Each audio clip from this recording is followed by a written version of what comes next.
afternoon, barbecue to you fans, and Gary Parker. How are Hey, you? I'm great. I made it.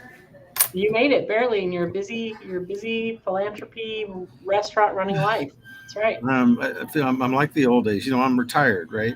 But it seems like I've become unretired now. Yeah, I don't think you're retired. That's like not a true statement in my opinion. So tell me what's going on. So today we want to talk about fan favorites and why you think they're favorites. I was just going to go through each of the meats and have you talk about, which ones you think are. I mean, we know all we hear about all day long is brisket, but what are the other ones that you think people are pretty crazy about, and why do you think that is? So I'm gonna share my screen, and Okay. we're gonna talk about this. Well, So, before you do that, there's a question for you. uh-huh. Okay, so I've been talking about barbecue with you now with the Greater World for over a year, Mm-hmm. and we've talked about barbecue and how to make barbecue and all these kinds of things. So it's your turn, right? How do you cook a brisket? Oh, you're gonna randomly interview me about how to cook a brisket? Okay, how do you cook pork? Well, brisket, you trim it up and you salt it down with pepper and salt, number 16, and you put it in low and slow at 200 from Wow, that's good. 6 in the morning to 6 at night, and then you take it out and you let it rest, and then you serve it to your customers. Look at that. Look at that. There you- That's close enough. That's Yeah, close enough for a surprise attack. that's pretty good. That was a surprise attack. That was not very fair, but I did good. Pork, we have no idea other than I know burn ends are the burn end part of the brisket that you serve up The burn in separately. part of the brisket. Is it It's brisket? it's off what we call the shark fin on top of the brisket, right? So rather than There throw you it go. away or make it hamburger, we dice it up to make burn ends. But that's not what the original burn in was. The original burn in started in Kansas City at one of the famous joints. I can't remember off the top of my head. Hmm. And the meat slicer, the guy at the butcher block, right? He would get to the end of a brisket and he'd have these little chunks left over, and it became a habit of the customers that were going through the line to ask for those tidbits. And so this is before anybody could even spell burn in, right? Hmm. And so, Same. but that's how the name came about, because customers go, "Oh, those are so good," because they're different. They're a little jerky and really peppery and stuff. Because it's the very edge, right? And then and so they would ask, "Oh, what is that?" And the guy would say, "Well, it's a burn in. It's just the burnt end of the brisket." And so there you have the name, and that's how it started, because people figured out that, oh, look at that, you can make that into a product. That's easy to make, right? And because one thing about pitmasters, we find something that the public likes, we will Hmm. find out a way to manufacture it every time, right? And Hmm. and that's exactly how burnt ends were born. Yeah, of course you do. And, You're always trying to that's a figure out fan what they love. and that's a fan favorite. So I got one down. You do. Burn ends is definitely on the list. People are Right? freakazoid about burn ends. I didn't even understand what they were when I first met you and started talking to you about barbecue. Yeah. Yeah. But what really makes them awesome, the way we make them, is, like I said, if you look at a brisket, and of course you got the flat, which is really lean, and you got the point that sits on top of the fat, or on top of the flat, and you got that big fat layer. Well, there's a section of the muscle that comes up, and it literally looks like a shark fin, right? In the way that they come from the packing plant, right? So the problem is, if you let that stay on the brisket, and some guys do this, but if you let that stay on the brisket, it burns up. Now, the problem is, when you look at this meat that's inside this big fat layer, it looks like a ribeye. It is so beautifully marbled, right? And it's got so much flavor that Mm. we don't like burning it up, and we don't like throwing it away. So we love to collect all that during the week, and that's how we make the burn ends, or have enough material to make plenty of burn ends. Right? Is we save them up all week. We put them in the cubes, right? And then Yep. we do them on the pit, about the same way, and that's the same way we do our pork belly. But we'll talk about that in a minute too. So you save them all up and then you cook them on the day that you're going to serve them. Right? Do you serve burn ends every day, or is there a special day for that No, too? no, they're on this. You got me. I didn't bring the. I've always changed the list up often, so it's not something I memorize. Right? Well, Yeah, burn ends are a weekend thing. Okay, we'll get a list out before the end of the video so people are clear on that because I think people are confused. But for the sake of Melanie Hamby, we have to talk about Dino Bones before we go on because she is Absolutely. heartily, Dino, heartily voting for Dino you, Bones. you What know, the heck is that's a Dino Bone? that is the dino bones are hard to keep in stock. First of all, they're hard to get. So some of the trivia behind dino bones is we pay an exorbitant price just to bring them in the back door. I mean, they're like $9 a pound, right? And it's our bone, okay, right? And it was originally a piece of scrap meat right out of the chuck plate rib cage of the cow. Um, Suddenly, and we used to pay like 98 cents a pound for them, right? Hmm. Just a big nothing. And then we started exporting them to China because China takes them on a bandsaw, right? It makes those little riblets kind of Hmm. things out of them, and they'll pay any amount of money for them. It doesn't matter, right? You make a big number and they'll pay it. And so what happens is it takes the dino bone and drives the demand up for it super high. It Hmm. makes it super expensive, and so they don't like guys like me who want to pay a bargain basement price for it, right? Because they want to ship them all overseas. And so that's one of the reasons why they're kind of erratic is when can I get them, right?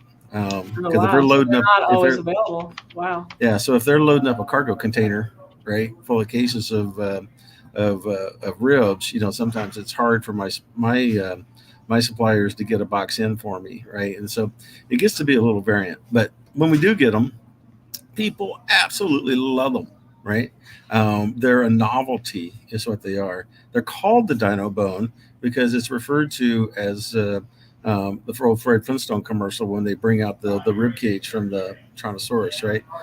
If anybody watched Fred Flintstone or the Flintstones as a kid, you know what I'm talking about on the opening. And so therefore it became the Dino Bone. And these things are a 9-inch bone.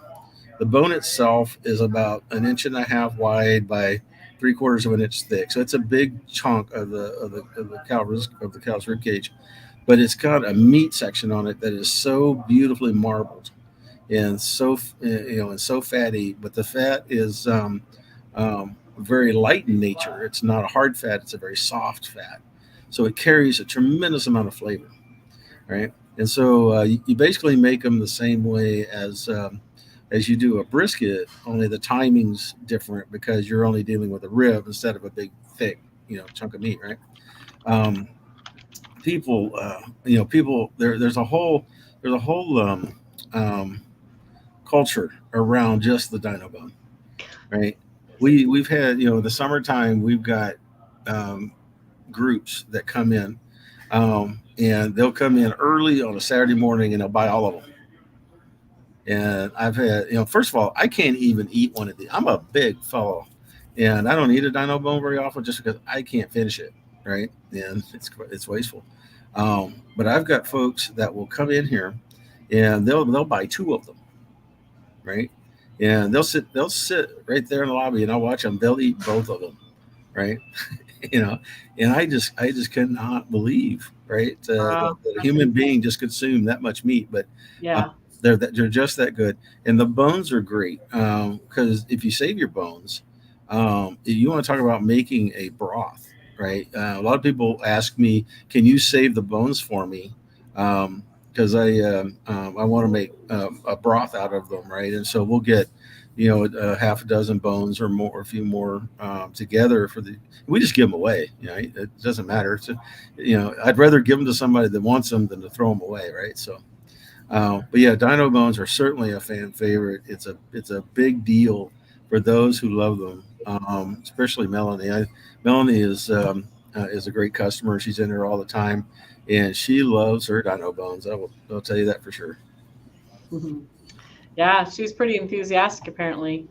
Yep. So, all right. So, what's the next obvious one? I mean, we can go down the list, but what do you think is the next obvious favorite? I Fan mean, favorite? Um, probably brisket. I mean, come Yeah, on. well, brisket we've talked about a lot. We're known for brisket. We Yeah. do, basically we do 45 tons of brisket a year, right? and out of this little shop, out of that one little pit. I mean, it's just every if you're going to be legit, you've got to start with the brisket, right? Because so Mhm. many people are looking for just it made just the right way, right? A lot of people can make brisket. A lot of restaurants try to do brisket. You know, they do the crock pot stuff. They do those kinds of things. But yeah, I mean, when you get when you find a pit master that really makes it, really soft, melts in your mouth, huge butter flavor, it's completely limp but won't pull apart because you've mastered the ability to melt the collagen without disconnecting the muscle tissue, right? And that's the difference between like doing it in a crock pot and doing it on a pit is because when you break it apart, it'll like in a crock pot it becomes stew meat, right? And if you cook it too long, it just completely falls apart.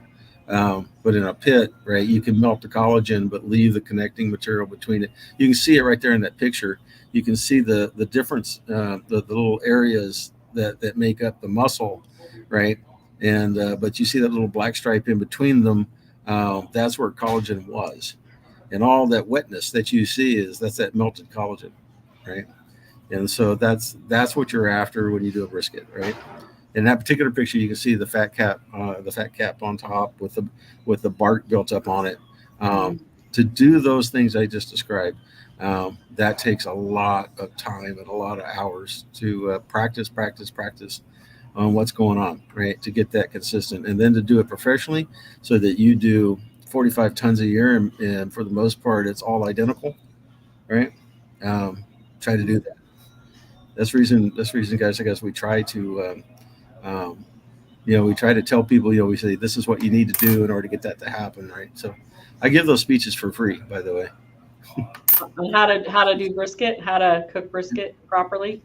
How to cook brisket properly, what's going on, because you've heard, I've done it in here 100 times. Do it again if you want, but it's a there's a lot to know. It's not obvious, and that's what makes it difficult, right? Yeah. So I think we should just go through here. Melanie's all over the page. She pretty Yeah, much just likes all your food. She doesn't even like turkey, but she loves your turkey. yeah. And she also Turkey's voted for fine. brisket, and she voted for pulled pork. So Yeah, Judy McGee focused right in on Dino ribs with beans and yeah, banana pudding. She knows yeah, exactly how she likes it. Looks like we have a vote from yeah. Carrie for best brisket. Oh, another vote for brisket. Garrett Very Abney. So yeah, perfect. people are having Yeah. opinions here. This is good. This is good. You So have to pick. You can't tell us. You got to pick one. So see if you yeah. can do it. So to this question, it's not on my menu if it's not my favorite. Okay, All that's the right. secret to my menu. They're all my favorites, and I eat them every day. That's with my rib bones, my pork ribs. That's what I eat when I'm watching football. When I'm sitting at the table and it's lunchtime and the games are starting, college games, pro games. I'll have the guys cut me three or four ribs that look like that, and that's what it is, right? A lot of times I'll just do ribs and a Coke, right? And that's one of my favorites. But my brisket's favorite, and my pulled pork. When I'm in for a busy, I need something to carry me through the day, right? And I'm hungry, and I don't want to eat a whole lot, but I want it to really fill me up and hold me over. That pork sandwich is perfect for that, you know. And the turkey when I'm when I've got the time. Yeah, the turkey slices. That with I do that on a bun with my cheddar cheese and mustard, and it just and that smoke flavor comes out and it mixes in with that cheddar cheese. It's so awesome.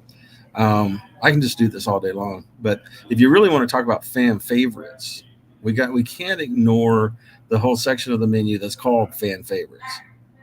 Okay, now the thing you got to understand, Gary, where do you get these ideas? This is carnival food, right?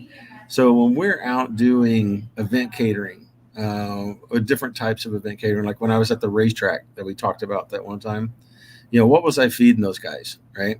And so that's where things like the mac and meat, right, that you see right there, mixing up mac and cheese, um, that's just a staple of doing the doing because what you're trying to do out in those worlds is you're trying to get a complete meal in a bowl, right? That's what you want, and you want people to feel satisfied that they got all the things they were looking for, but at the same time, you're not trying to have a full tray of meat and get the meat sweats.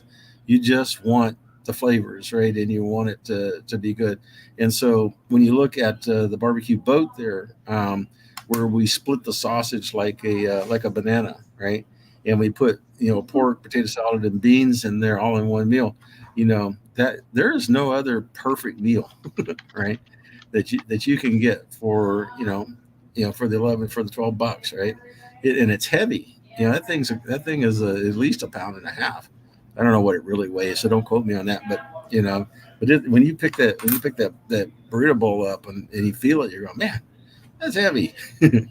And people that they come in here every day to eat one of those, right? It's just their thing, you Yeah, know.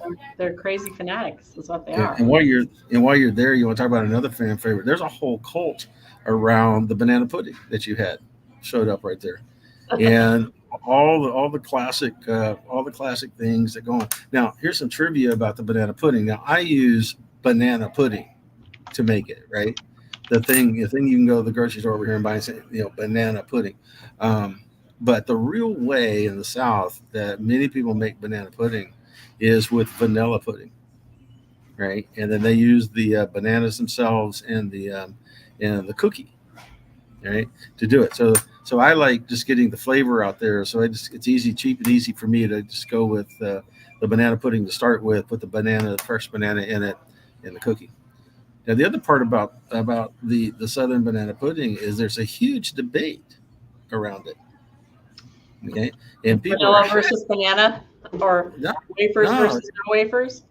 no, it's the wafer in the banana pudding or wafer out of the banana pudding. Some people like the banana Oh my pudding to god. make the cookie soft, cake like, right? Which is what I like, so that's why we do it, right? But others will absolutely say that you just ruined it. The cookie has to be separate so the cookie is crunchy, right? So in some barbecue joints, you'll see the cookie on top of the lid in a separate kind of thing so that it can be crunchy, right? And then in my world, I put the cookie in because I like it to be cakey when I eat it. So, well, but Wow. there's an absolute cult around the banana pudding. I don't know where you come up with this stuff. Okay, so do we hit all the meats? Let's make sure we hit all the meats. So you got pork ribs, you Yep, got brisket, definitely talked about yep, that one. yep. Pork We still bellies. What is with pork bellies? oh, pork belly. Pork belly is so. Don't those look good right there? They'll just make you hungry looking at them. So pork belly is exactly what it is. It's the same cut of meat off the belly of the pig that you make bacon out of. Okay. The difference is it hasn't been cured. It's still just the belly muscle, right? It comes in from below the rib. So if you know where my St. Louis ribs, okay, that's the bottom of the rib cage, and then going across the belly between the two rib cages is this muscle area, and that's where it comes from. And so rather than, a lot of, the baking manufacturer people, they take these things and, they go cure them and smoke them and do all these kinds of things. And that's how you get bacon in the store. Um, what we do is we take that muscle and we cube it up, right? And it's really fatty because, it's bacon is really what it is. What do you And mean everybody cube it knows. up? What do you mean by that? So we take that's it's a big rectangle belly, right? It's I don't know what it is. It's 2 feet long and about a foot wide, and it's about I don't know. Let's see. I'm trying to find the camera here. It's about that thick, about an inch and a half thick, right? And it's just a flat piece, been a rectangle the way they make it. And now we take that and we cut it into probably 2 inch cubes, right? Just cubes, and then we put a little spice on it, and we smoke it, and we smoke it till it gets smoked all the way through, right? And then we come back and we put it in a pan, and we just cover it with butter, right? I mean, we do so much butter, and we render it, right, to get it soft in that butter, right? And so now we picked up a whole nother layer of flavor with them. Okay, and then once we get all that done and they're nice and super soft and everything, that's when we come back in and we put the brown sugar and the mango habanero, glazes on it, and those kinds of things, and then cook them a little longer, and they come out to be this very candied, high fat, um, high fat pork, type of treat, right? Really, really rich, right? And again, there are those who, the only reason they come here is to get pork belly, right? And so they watch our specials. They know what days we're going to do it, and we've literally had people come in the morning because they're going to have a party, or it's going to be they're going out to the golf course or whatever, and these folks will come in and they'll just go, I want all of it, and we're a first come first serve place, right? And so we sell it, and then the other people will come in a couple hours later and go, what do you mean you don't have any? And I'm going, the fellow in front, he bought everything we had, so here we go, we'll make more next time. Yeah. So what's the difference between a pork belly and pork candy? I don't I know. don't know if we have a picture on the side of pork candy. What is pork candy? I do not know. It's not in my vocabulary to call it candy. It could very well be Uh, the same thing, I but think I've there's never looked. different ways I've never people looked talk it up. about it. Yeah. Yeah. Yeah.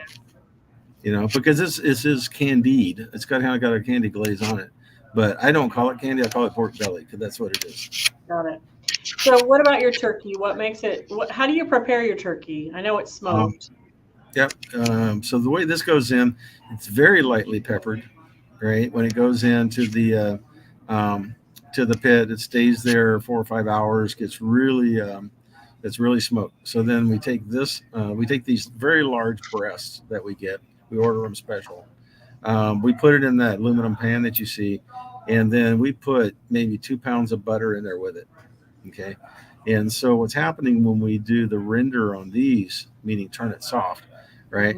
Mhm. We're infusing a lot of butter in it, right? And we're leaving it in a butter sauce.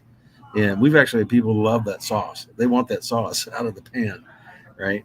But even when we're sitting in hot holding waiting on customers, we leave it in the butter sauce, right? So that it never has a chance to dry. And that's one of the reasons why it's so moist, Got right? it. Is Yep. because we've got so much butter with it, and there's no other flavor other than the smoke and a little bit of pepper on it, Hmm. right? And that's it. It's just got that really moist butter flavor to it, and like I said, there are folks that just absolutely love it. We do so many hundreds of pounds. I don't remember what it is, but at Thanksgiving, we've really got a huge following of people that come in and order these breasts, just these breasts, and they've started doing that for their Thanksgiving dinner rather than trying to do the traditional whole turkey, right? Yeah, it's the best of the turkey. It's moist. If you like that kind of meat, and which most do, it's that moist, yummy meat. So okay. So how about sausage? Sausage is one of my favorites. Yeah. So yeah, we carry two. It's a beef sausage, kind of broadish, and then we have a jalapeno cheddar, Hmm. and um, we're experimenting around with those. But sausage is one of my favorites because one of my other quick lunches that I like to do is I like to dice these up and not dice them really, but I'll turn them into medallions, right? And then I'll eat them straight, with just mustard, a little dipping mustard on the side, and that's fun because you can have brown mustards and hot mustards and different other things, and that's a kind of a fun way to do it. But my real favorite way to do it is I medallion them, and then I put them in with mac and cheese, and so I have a mac and meat with sausage, and that's another meal that will, if you eat it at 11 o'clock, you're not hungry again until 6, 7 o'clock because it just hangs with you. Yeah, yeah, I bet. Wow, we're getting some good tips. We should have asked you this way sooner. This is good information. How Gary eats his barbecue. There's some good tips here. Okay, so what's this here? Which one? Pulled That's pulled pork. pork sandwich. We covered that one already. I Well, talked to you about. you can get pulled pork on mac, on Yeah. salad, on a sandwich. Yeah. You can eat it all different Oh, we ways, didn't right? talk about salads yet. That's a We cool one. That haven't. one, yeah, the salads and the jackfruit. So many people know that even though I'm a super duper uber meat guy, right? I'm respectful because there are those who don't want to eat meat, and so I said, people that don't like to eat meat should be able to come and enjoy a barbecue joint the same as anybody else, right? Mhm. And so we make, and you're looking for it, I know. But, You know what, uh, Gary? I don't know if we have a picture of your salad on your menu. That makes no sense well, to me. look, to give you an idea, it looks just like pulled pork. So, Yeah. uh, so what it is, if you've ever, you can look up on the internet, you can look up jackfruit. It's a big spiny melon looking kind of thing, Oh, well, that and we have right here.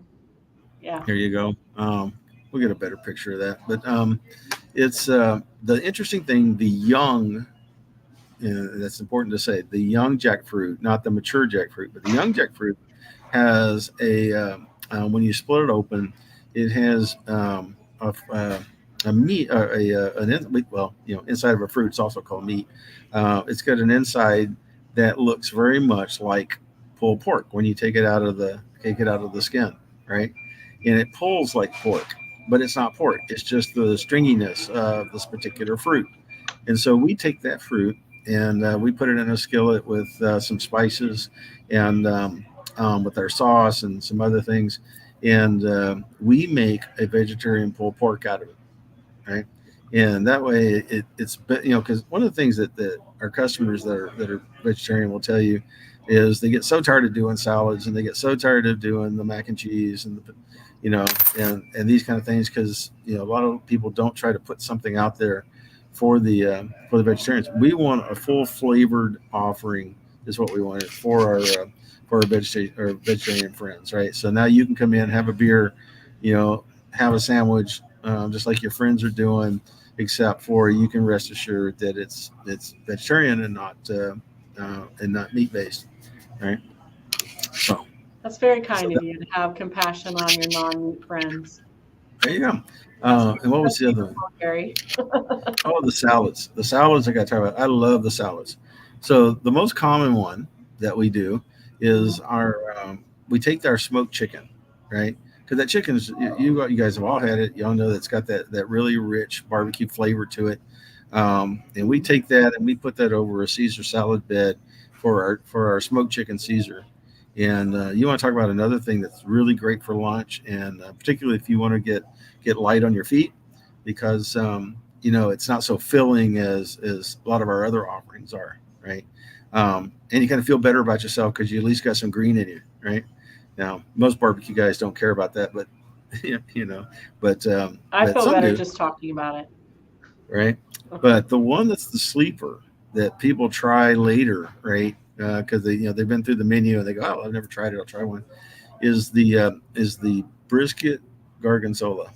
Okay, so this is where we take and basically pull and dice the brisket up, right, so that it's in smaller format, and we put that over a bed, a 50-50 bed, or a spring mix bed with gorgonzola dressing, right?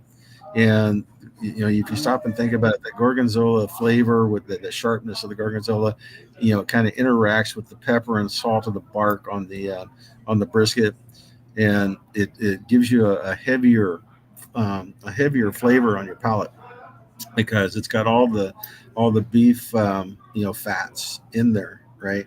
And so Mhm. but yet you're getting this plethora of different flavors: the salt, the pepper, the gorgonzola sharpness, along with the textures of the lettuces, right, that are in there, and the romaines and the spinach leaf and so on. And so, man, it makes me hungry to think about. I may go have I one here in know, a you're minute. making me hungry. I'm trying to find a picture of the salad, and unfortunately, I'm not finding it. But we're going to get it up on the site so you guys who are watching here today can see what that looks like, and also some close up of the jackfruit as well. So I didn't see any other favorites come in here. I didn't hear from any vegans, but I know they're out there because I know you guys sell that product. And we didn't get any votes on puddings, wafers in versus out. So I'm going to be posting that on Facebook, trying to get some good Yeah. hard data there. Um, Okay. Anything else you want to talk about it? I'm trying to think. You have special days for certain things. You have Taco Tuesdays. Oh You have yeah. So we have the talk Taco about Tuesday. those. Yep. Yeah, that's a recent addition. Our store manager came up with those, and he says, "Hey, everybody else does Taco Tuesday. Why shouldn't we?" So Yep. he hand makes the salsa that goes on them, He goes over and buys fresh ingredients every Tuesday, and Mm-hmm. sits back there and chops and dices it all up and makes that. And then um, we have the just the small, you can get two or three tacos, whatever it is, on a Tuesday. So if you're looking for a light lunch but it's got a real flavorful, pack to it, we use our brisket most of the time, or pulled pork if you ask for it, and we have our sauces and things. And so, really a great taco. Then on Wednesday we do Wing Wednesday, right? So what we're doing now with the wings is. We will come in and we will smoke the wings, right? So first thing in the morning with the briskets, we put an entire case, a 40-pound case of wings, in the smoker, right, and smoke them through, right, and but they're not done yet. So then um, we render them a little bit, and then we hold them so that when you order them, okay, the guys will then take them. They'll go back in the fryer, okay, and they'll fry them for a little bit to finish them off, right, and then we will toss them in a combination of our sauce, okay, with a little bit of onion and some things, and oh my god, they're so good. They're so delectable that it's they keep me away from them because I'll eat them all before the door opens, right, when I Yeah, get I them. haven't been there yet for those. I need to come try those for sure. Yeah, Mel, So, if my if Melanie's still on, she'll or Mel's still on, she'll tell you all about them. Right? I think so in what Maryland, about sorry. that's right. What about Friday and Saturday? Friday and Saturday. Oh, there's one other special we don't talk about very much that I really wanted to get out in this talk about. And so, if you remember, I did the barbecue crawl last July, and my pit boss Trevor back there, he went with me, and I took him down. I introduced him to some of the great pit masters of Central Texas, right, and we had a great time. But he he learned that there is a second beef rib. We call it the beef back rib, as opposed to the dino bone we talked about earlier. Okay, so this looks more like a pork rib, but it's just bigger, right? And so he makes those on Saturday for people.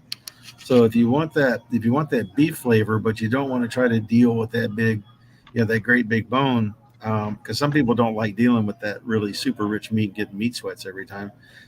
We make the beef back rib as a special. I think it's on Saturday. I'll have to get you the. I sent you the picture that one time of the list, right? But I don't have it handy. Yeah, and Fridays is pork bellies. Yeah, so it's either probably Saturday that he does them. I just know it's in the end of the week. So um, yeah, and so there's the beef back rib, and there's a following on those as well, right?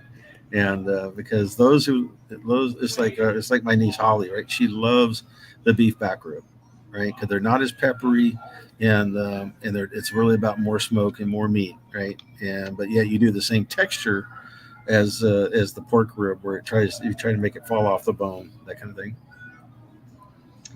Well, there they all are. So whether you go Tuesday, Wednesday, Friday, or Saturday, remember you can order those special meats. And then every day of the week you have turkey, brisket, sausage, chicken, Right? jackfruit, Yeah. pulled pork, pork Yeah. ribs, all the What others. more can you say? What more do you need? Right? What more do you need in your life but barbecue to you? You should go down there tonight and order a whole bunch. Order it for your whole family. Right? So I'm asking Gary to come up with some kind of a special for families for the wintertime, and Gary hasn't told me what it is yet, but he's thinking on that. He's going to offer some Oh, amazing deal to you families out there trying to feed all your kids and give mom a night off from cooking or dad a night off from cooking. So next time we talk, you're going to hear some kind of a special for families from Gary. We'll see what that might maybe. be. Maybe you will. How about a family Right? tray? A family tray that has a particularly good deal on something. Not sure what You're, that you're might be. you're not talking about a tray. You're talking about a family pack. There you go. Or family pack of meat. That's right. Family pack.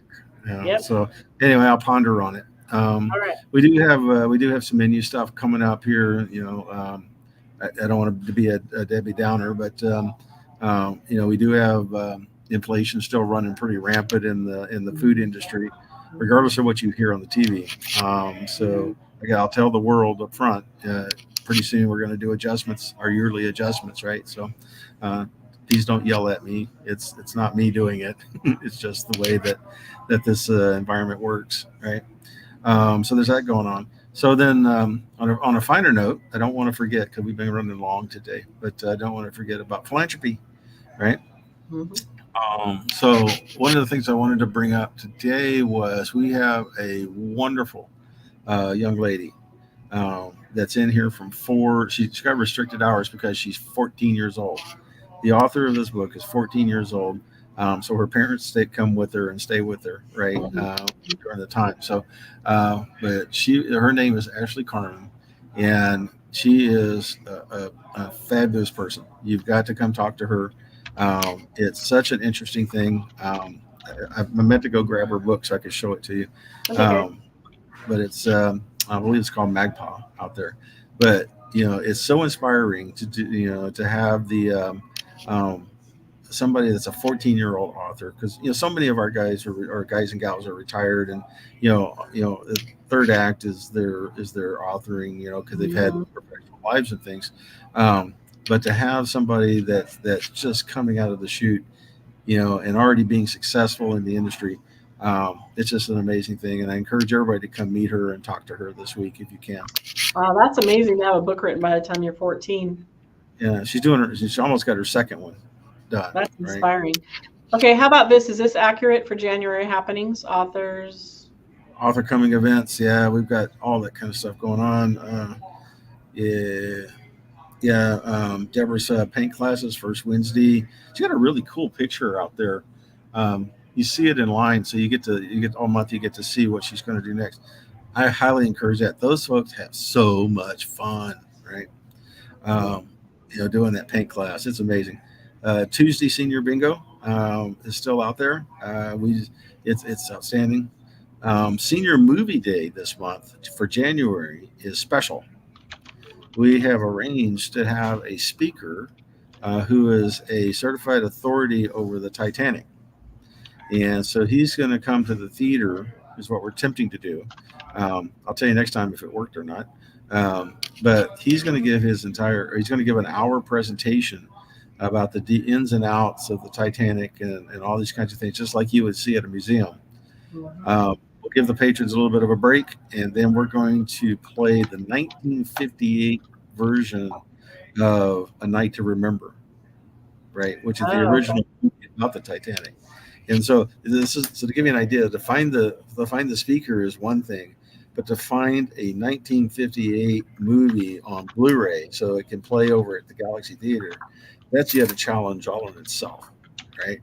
But we've been able to accomplish all that so far, and hopefully we'll have that all set up. So we have the vouchers here at the store; they're going quick. So if anybody's interested in that, I would get it. I would get one of the vouchers quickly, because that's going to be a big event for us, and we thought that'd be a lot of fun.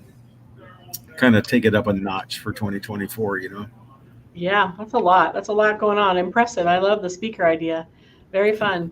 Well, I don't see any more questions. I have a lot. I think that we've discovered a true fan in, is it Melanie? She's all over Mel, here. Melanie Hamby. Thank you for participating today, Melanie. We think that you should, I don't know, you should go say hi to Gary and get free French fries or something just for your participation today. And then thank you also, Judy, for participating, and Jennifer Heads also voted. Thank you so much. yes, thank Um, you guys. yeah, you can still email Gary and tell him what your favorites are. gparker@texasbbq2.com. Otherwise, this is Jennifer Noreen and Gary Parker, and we will see you next month. It's All good right, to chat with all of you today. see you guys.